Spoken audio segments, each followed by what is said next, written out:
नमस्कार, मैं त्रिभुवन चौहान हूं और लोकार्पण आज पहुंचा है यूके ट्रिपल एससी आयोग के दफ्तर में और हमारे साथ वापस से आज बडोनी जी हैं। हमारे यहां पर आने का कारण जो रहा वो मुख्य ये था कि 2 दिन पहले एक जांच की रिपोर्ट सी आई और जो कि विभाग के पास आई। अब आयोग ने उस पर संज्ञान लेते हुए कल एक एफआईआर भी दर्ज करी है, उसी के बारे में हम बात करने वाले हैं। और सारा प्रकरण वीडियो और बीपीडीओ पेपर से जुड़ा हुआ है जो कि 2021 में पेपर हुआ था। सर पहले तो बहुत बहुत स्वागत एक बार फिर। बहुत धन्यवाद आपका धन्यवाद सर, आप समय देते रहते हैं क्योंकि ये बच्चों की समस्याएं हैं। सर जो एफआईआर दर्ज करी है वो किस तर्ज पे की गई है? अभी सारा मामला संभावना पे है। बेसिक मसला ये था कि हमें कुछ शिकायतें भी मिली थी। आयोग ने अपने एक इंटरनल आकलन भी कराया जो हमारा स्नातक स्तरीय परीक्षा है जिसको आप बीपीडीओ परीक्षा बोलते हैं। उसमें 13 पद हैं और 13 पदों के करीब 930 पोस्ट खाली हैं जिनके लिए सिलेक्शन होना है। तो उसमें ये शिकायत मिली थी कि साहब इसमें पेपर लीक हुआ, एक व्हाट्सएप चैट के थ्रू मिली, फिर उसके बाद कुछ हमें इनपुट भी मिली। तो उस आधार पे हमने एक आकलन किया कि क्या अगर ये पेपर लीक हुआ है तो क्या कुछ कैंडिडेट ऐसे निकले हैं जिन्होंने इसे यूज़ किया हो या जो अनयूजुअल है रिजल्ट में। तो वो हमने उसकी इंटरनल आकलन किया और फिर उनका डीबी के दौरान कुछ से हमने पूछताछ भी की। यानी कि जो हम काली भेड़ों की बात कर रहे थे, कुछ काली भेड़ें जरूर पाई गई हैं जिन पर ये जांच शुरू हुई है। तो क्या इन्हीं के खिलाफ एफआईआर भी हुई है? तो वो भी एक अंदाज़ा है जो हमने आकलन में किया, वो भी एक अंदाज़ है। और अभी जो उसके बाद ये सब चीज़ें हमने साइबर सेल एसटीएफ और साइबर सेल को दी तो उन्होंने भी एक हमें जांच दी है। तो मैं अभी कैमरे पे तो उसको डिस्क्लोज नहीं कर सकता हूँ क्योंकि वो खुद अब एक जांच का विषय बन गया है, एफआईआर उसमें हो गई है। पर उसमें भी संभावना ये बताई गई है कि इसमें कुछ गड़बड़ी लगती है। तो वो उस गड़बड़ी की अब जाँच की बात है जो इन्वेस्टिगेशन के माध्यम से होगी और जिसके लिए अब एफआईआर हुई है। और मैं समझता हूँ कि वो सब जल्दी ही उसमें बातचीत आ जाएगी कि वो कितनी मात्रा में वो गड़बड़ी है। सर जैसे आपने प्रारंभिक जांचें देखी, प्रारंभिक सारी चीज़ें देखी, कितना आपको अनुमान लग रहा है कि कितना हुआ? उसमें एक अमाउंट तो नहीं कह सकते लेकिन ये जरूर कह सकता हूँ कि बहुत सीमित है, बहुत सीमित वो मामला है। ऐसा नहीं है कि बहुत बड़े पैमाने पर वो हुआ है। और आमतौर पर जो हमने देखा, हम तो सभी बच्चों से मिले हैं, हमारी टीम सबसे मिली है डीबी के दौरान, तो बहुत सारे बच्चे अपनी मेहनत से और अपने उससे भी आए हैं। तो वो ऐसा लगता है कि कुछ सीमित मात्रा में हुआ है, लेकिन चूँकि वो इतनी देर बाद पता लगा एग्ज़ाम के इतने उसके बाद, तो काफ़ी प्रोफेशनली किया गया है। और एक तरह से जो संगठित माफिया हमारे यहाँ काम कर रहा है, नकल माफिया, उसका इसमें हाथ हो सकता है। तो वो सब बातें आना जरूरी है, इसलिए हम लोग भी जाँच में गए हैं। चलिए, बहुत बड़ी बात है। देखिएगा, दरअसल यहाँ पर क्या है, 4 अलग अलग बच्चे हैं जिन्होंने पेपर दिया। एक वो बच्चा जिसका चयन नहीं हुआ है, एक वो बच्चा जो रुक गया है कुछ नंबरों से, तीसरा वो बच्चा जिसने अपनी मेहनत से चयनित हुआ है, चौथा वो बच्चा है जो काली भेड़ों के रूप में अंदर गया है। अब हम सब लोगों को ये देखना है कि हम काली भेड़ों को किस तरह से आकलन उनका करते हैं और किस तरह से उनको हम लेके आते हैं सामने। तो सर जब ये एफआईआर हो जाएगी, सारी चीज़ें हो जाएंगी, जो चयनित नहीं हो पाए हैं छात्र, मतलब जो कुछ मार्जिन से रह गए थे, उनके लिए क्या विकल्प है अभी हमारे पास? नहीं, जो चयनित नहीं हो पाए उनके लिए तो किसी के पास भी कोई विकल्प नहीं होता है, क्योंकि वो तो सब बीच में आपने देखते हैं बच्चे परीक्षा का विरोध करने लगते हैं। और क्योंकि मैक्सिमम लोग 2% बच्चे सेलेक्ट हो पाते हैं। नहीं, मैं उनकी बात कर रहा हूँ सर जो 1.69 या 1.5 या कुछ कम मार्जिन से रह गए थे। क्योंकि जब काली भेड़ों का पता चलेगा, यानी कि उन्होंने उन बच्चों की सीट खाई थी, तो क्या उनको मौका मिलेगा? बिल्कुल मौका मिलेगा, क्योंकि अगर चिन्हित हो गए, जैसे हमने फॉरेस्ट गार्ड में चिन्हित किए और एग्ज़ाम में एलटी में चिन्हित किए, सब में हमने चिन्हित करके उनको अलग किया और तब तक उनको होल्ड रखा जब तक कोर्ट वगैरह में वो मामले चल रहे थे। जैसे ही वो मामले ख़त्म होंगे और वो निर्णय फाइनल हो जाएंगे कि हाँ ये जिनको आप काली भेड़ करेंगे, हाँ यही काली भेड़ है, तो उनको हटा करके उनकी जगह दूसरा आ जाएगा स्वाभाविक रूप से। तो चलिए, एक अच्छी खबर उन बच्चों के लिए है जिनके कम मार्जिन से रह गया था, क्योंकि ये जो काली भेड़ें हैं जब ये बाहर जाएंगी तो उनको हटा दी। अच्छा, इसमें कोई संशय इस तरीके का तो नहीं है सर कि जो बीपीडीओ में वीडियो में जो बच्चे बहुत मेहनत से 5-5, 6-6 साल बच्चों ने लगाए हैं, एक बालिका कल मेरे पास मैसेज भी आया था, मैं आपको बता भी रहा था, ऐसे कई और बच्चों के फ़ोन भी आए, इनको तो कोई दिक्कत नहीं होगी सर? कोई दिक्कत नहीं होगी। ये मैं आपको ये बताना चाहता हूँ कि इस मामले में माननीय सुप्रीम कोर्ट का स्पष्ट आदेश है कि जब कोई गड़बड़ी हो, क्योंकि गड़बड़ी स्वाभाविक है, जब एक संगठित माफिया पूरे देश में काम कर रहा है तो परीक्षाओं में गड़बड़ी हो सकती है। और 5 परीक्षाओं हमारी आ भी चुकी है। तो उस कंडीशंस में सेग्रीगेशन करना पहला सिद्धांत है और कैंसिलेशन करना दूसरा सिद्धांत है। तो जब सेग्रीगेशन हो सकता है, जो हम बात कर रहे हैं कि उनको अलग कर सकें, तो अगर ऐसा सेग्रीगेशन संभव है तो पहला काम सेग्रीगेशन ही होगा, उसके बाद ही दूसरा मामला आता है। तो ये इस सिद्धांत पर हम भी काम कर रहे हैं, अभी तक हमने 3-4 एग्जाम में किया भी है। तो सेग्रीगेशन के सिद्धांत में अगर बात है तो यही है कि वो उन लोगों को अलग किया जा सके जिन्होंने ये काम किया है। अब अलग करने का मुख्य अभी जो दायित्व है वो जांच एजेंसी का हो जाता है कि वो जांच करे और उन लोगों को अलग करे और आयोग को बताए कि साहब ये ऐसा ऐसा मामला है और ये लोग इसमें इन्होंने इसका लाभ लिया है।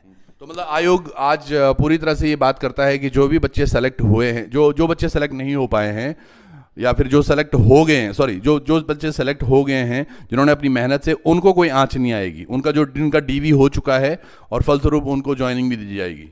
अभी तक उनके बारे में कोई भी नेगेटिव मसला नहीं है। उनको जो उनका चयन है वो चयन है, उनको चयन का फ़ायदा मिलेगा। जांच केवल ज़्यादातर इसी बात को लेके है कि ये परिमाण कितना है, ये किस लोगों ने यूज़ किया है और वाकई हुआ भी है कि नहीं हुआ है। तो ये पहली बात है कि हुआ भी है कि नहीं हुआ है। अभी भी ये संभावना है कि ये बात हुई है, और हुई है तो कितने लोगों ने इसे प्रयोग किया और कितने लोग हमारे सिस्टम में आ गए हैं परीक्षा की शुचिता बाधित करके। और चौथी बात कि कौन लोग दोषी हैं, किन लोगों ने ये किया है, ये सब जांच का मामला है। तो अच्छा सर, इसमें एक और प्रश्न जरूर आता है, जो बच्चे जैसे जिनका डीवी हो गया है, समय कितना आप आकलन कर रहे हैं कि कब तक इनकी ज्वाइनिंग निश्चित हो पाएगी? मैं समझता हूँ कि अधिक से अधिक 2-3 महीने का समय इसमें लगना चाहिए, जो जांच हमारी एसटीएफ कर रही है। क्योंकि जांच में कभी कभार जांच एक बड़ा स्पेसिफिक मामला हो जाता है, आपको बहुत सारी सबूत लेने पड़ते हैं, आपको इसमें जो आईटी वाले सबूत हैं वो लेने पड़ेंगे, फ़ोन कॉल लेने पड़ेंगे, फ़ोन लोकेशन होंगी, बातचीत होंगी, तो कई सारी बातें हैं जो उनको अपनी जांच के लिए करनी पड़ती हैं। क्योंकि वो सारी जांच कल कोर्ट में उनका उत्तरदायित्व होगा चार्जशीट देने का और उनको सेटिस्फाई करने का, और कोर्ट को भी सेटिस्फाई करने का उनका दायित्व होता है।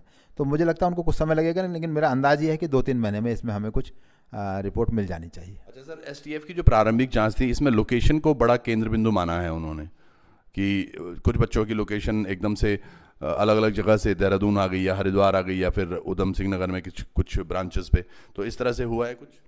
मैं अभी उस जांच को डिस्क्लोज नहीं कर सकता, क्योंकि वो खुद ही अब जांच का हिस्सा है, हमारी एफआईआर का हिस्सा है वो रिपोर्ट। तो लेकिन उनका ये कहना है कि हाँ, कुछ कैंडिडेट ऐसे लग रहे हैं कि जो गड़बड़ में हो सकते हैं और उनके फर्दर इन्वेस्टिगेशन की ज़रूरत है, तो उसी में हमने ये काम किया है। तो बडोनी साहब, मैं एक चीज़ बोलता हूँ, जैसे कि अब जो स्पष्ट हो पाया है कि जो बच्चे सेलेक्ट हैं और अपनी मेहनत से सेलेक्टेड हैं, उन पर कोई आंच नहीं आने वाली जब तक कि जांच की पूरी रिपोर्ट आ जाती है, और पेपर कैंसिल नहीं होने वाला किसी भी दशा में नहीं। जैसे मैंने कहा कि हमारे लिए, आयोग के लिए वो सिद्धांत सुप्रीम कोर्ट ने तय किया है, हम उस सिद्धांत पर हैं कि एक बिना जांच के कोई भी कैंसिलेशन जैसा बड़ा डिसीजन नहीं हो सकता। तो जांच अभी हम ये इन्वेस्टिगेशन के साथ एफआईआर के साथ शुरू हुई है, तो इसके बिना तो कुछ नहीं हो सकता। दूसरी बात कि जांच के बाद अगर सेग्रीगेशन हो पाता है तो भी कैंसिलेशन की नौबत नहीं आती है, और कैंसिलेशन तब आएगी जब परिमाण बड़ा हो जाए और ये पता लगाना मुश्किल हो जाए कि किस किस ने इसे यूज़ किया हो। उन कंडीशन में ये बड़े परिणाम जब होंगे तभी ऐसा निर्णय हो सकता है, अदरवाइज इस निर्णय की अभी कोई भी संभावना नहीं है। बहुत अच्छी बात है। ये सभी उन बच्चों के लिए है जो आज कहीं ना कहीं एक प्रेस विज्ञापन भी करने वाले हैं और बात कर रहे हैं कि ये वीपीडीओ में जो जांच चल रही है, इनकी वजह से जो इनकी ज्वाइनिंग है वो डिले हो रही है। तो ये कारण अभी सर ने बताया। दूसरी एक अच्छी खबर उन बच्चों के लिए है जो थोड़े से मार्जिन से रह गए थे और उनका स्थान अगर काली भेड़ों ने ले लिया था, तो वो काली भेड़ों को भी अब चयनित किया जाएगा और उनको यहाँ से निकाला जाएगा। चलिए, ये बात तो थी सर वीपीडीओ और वीडियो की। अब हम बात करते हैं और जो पेपर हो रहे हैं, लेक्चरर के हैं, एलटी की हम देख रहे थे, आज एलटी के बच्चे सारे आए हुए हैं जो अपनी यहाँ पर डीवी करा रहे हैं। लेक्चरर में क्या हो रहा है सर ज्वाइनिंग के लिए? नहीं, लेक्चरर तो लोक सेवा आयोग का विषय है। अच्छा। वो हमारे यहाँ से सिलेक्शन नहीं हुआ है। हमारे यहाँ अभी एलटी का चल रहा है, उसके बाद हमारे कनिष्ठ सहायक का डॉक्यूमेंट वेरिफिकेशन होना है और उसके बाद वैयक्तिक सहायक का। तो ये 2 और डॉक्यूमेंट वेरिफिकेशन बचे हैं, और ये एलटी का जो वेरिफिकेशन चल रहा है हम इसे उसके बाद महीने भर में विभाग को दे देंगे। कुछ तारीखें आपने तय की हैं? क्योंकि कनिष्ठ सहायक में कई बच्चे ऐसे हैं जिनका वीडियो में भी हो रखा है। अगर उन्होंने कनिष्ठ सहायक में भी अपना वो करा दिया तो बच्चे भी कंफ्यूज हो जाएंगे। तो क्या तारीख? अभी तो हम उसका डॉक्यूमेंट वेरिफिकेशन प्लान कर रहे हैं। तो उसका भी कर लेंगे, और उस वेरिफिकेशन के बाद हमें एग्जैक्ट पता लग जाएगा कि कितने लोग दोनों जगह निकले हैं। तो उसके बाद मुझे लगता है कि 2 महीने में वो भी जांच आ जाएगी, 1.5-2 महीने में इसमें भी कार्रवाई पूरी होगी। तो हम ये अभी मान के चल रहे हैं कि 1.5-2 महीने में दोनों काम हो जाएंगे। तो हम पहले डॉक्यूमेंट वेरिफिकेशन जो किया हुआ है ग्रेजुएशन लेवल का, उसको पहले करेंगे और उसके बाद उसको करेंगे। तो उसमें मुझे उम्मीद है कि अभी कोई ऐसी बात नहीं है कि इसमें कोई दिक्कत हो, और 1.5-2 महीने के समय में इसका डीबी भी होना है और बाकी रिकमेंडेशन वगैरह तैयार होनी, तो इसमें भी समय लगेगा। बहुत बहुत धन्यवाद आपका भी बडोनी जी। और सबसे बड़ी बात देखिए, लोकार्पण ने एक मुहिम चलाई थी काली भेड़ों को पहचान करना, और हम पहले दिन से बड़े इसमें साफ थे कि कुछ ना कुछ तो काली भेड़ें हैं जो आई हैं। अब क्या हो रहा है, मैं उनको बोलूँगा वीपीडीओ वीडियो में जो बच्चे सेलेक्ट हो गए हैं वो भी ज़्यादा घबराएं नहीं, जैसे सर ने भी बोला है ये जांच का विषय है, और बहुत दूर दूर तक ये कहीं भी नहीं दिखता कि पेपर कैंसिल हो सकता है।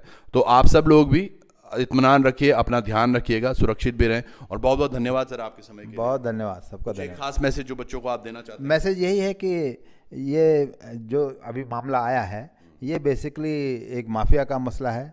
बच्चों को सबसे पहले ये खबरें लगती हैं तो आयोग को ज़रूर बताएं, हमें सहयोग करें। जैसे हम इस माफिया को अभी हमने बहुत सारा प्रयास किया इसे हटाने का और कम करने का, लेकिन पूरी तरह से हम इसे उखाड़ नहीं पाए हैं। तो उसे हम उखाड़ने की तरफ जाएं, इस तरह के हमें भी मदद करें और ऐसे मामलों में सहयोग करें। और दूसरी बात यह है कि जब ये मामले आ जाते हैं तो धैर्य रखें, और आयोग पूरी तरह उन कैंडिडेट्स के साथ है जो अपनी मेहनत के साथ पास हो रहे हैं और चयन में स्थान प्राप्त कर रहे हैं, और इस मामले में भी हम यही करेंगे। चलिए, बहुत एक राहत जरूर मिली होगी उन बच्चों को। एक जाते जाते एक प्रश्न और हो जाए सर, जैसे ये सारा मामला आ रहा है पेपर लीक का, ये सारी चीज़ें जो हाई लेवल या सिक्योरिटी के माध्यम से हुआ है, क्या लगता है इसमें कौन से विभाग हो सकते हैं जो लिप्त हों, या प्रिंटिंग प्रेस? कई सारे मल्टी स्टेक होल्डर होता है। अब जब हम एग्ज़ाम कराते हैं तो ऑफलाइन एग्ज़ाम खासतौर से बहुत सारे हाथों में जाता है। वो प्रिंटिंग प्रेस में भी होता है, उसके बाद प्रिंटिंग प्रेस से प्रेस हो जाती है तो कहीं पर वो स्टोरेज होता है, स्टोरेज की एक जगह है। उस स्टोरेज होने के बाद वो 2-3 घंटे पहले परीक्षा केंद्रों में भी पहुंचता है। आपको ध्यान होगा ये जो फॉरेस्ट गार्ड का मामला आया था ब्लूटूथ का, उसमें परीक्षा केंद्र से पेपर लीक हो गया था। तो ये मल्टी स्टेजेस में और मल्टी स्टेक होल्डर्स का प्रोसेस है, तो ये कहना कठिन है। मेरे ख्याल से जांच में साफ हो जाएगा कि कहाँ पर ये हुआ है और उन्हें भी सज़ा जरूर मिलेगी। जी, बहुत बहुत धन्यवाद। तो एक चीज़ अभी बडोनी जी ने बिल्कुल स्पष्ट कर दी है, जो बीपीडीओ वीडियो में निकले हुए बच्चे हैं वो ज़्यादा इसमें अपनी चिंताएं ना बढ़ाएं, अपना शांत रहें। जब आपकी डीवी हो चुकी है तो अब ज्वाइनिंग भी जरूर होगी, साथ के साथ आप करें सहायक में भी अगर आप डीवी करवाना चाहते हैं, जल्द ही वो तारीख डिसाइड कर लेंगे और आप लोगों को बता भी देंगे। और साथ के साथ खुश रहिए, और आपने पेपर निकाला है उसके लिए बधाई भी। और कुछ और प्रश्न होंगे कमेंट बॉक्स में आप जरूर अपनी राय दीजिएगा। बहुत बहुत धन्यवाद आपका। नमस्कार।